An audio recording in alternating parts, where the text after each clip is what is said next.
Resilience consists of three layers.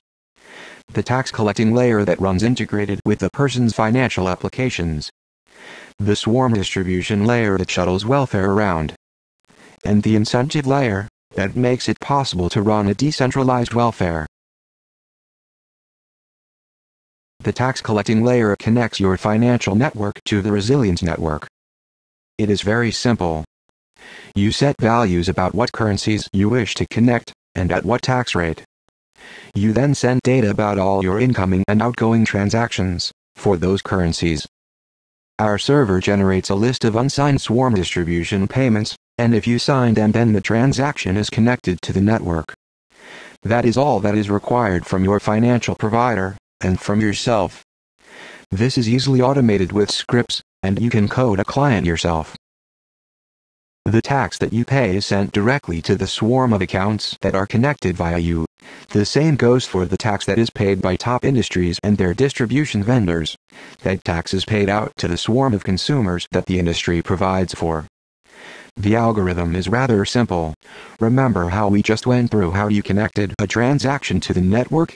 That transaction created a pathway for swarm distribution.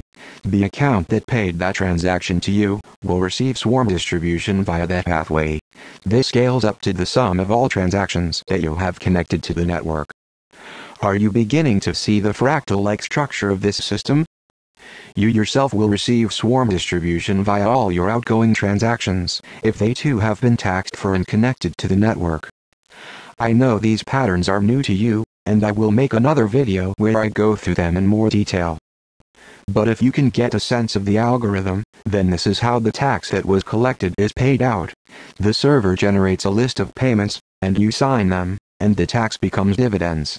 The incentive layer creates a feedback loop that you would need to study in order to understand.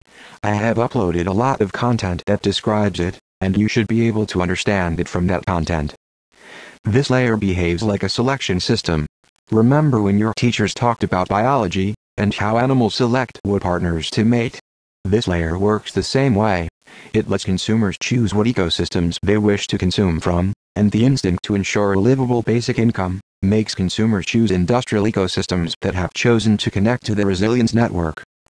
If seen from your perspective, whenever you buy anything from anyone, you would benefit if they paid taxes, and you would choose to consume from venture ecosystems that choose to pay taxes, because you would want your basic income.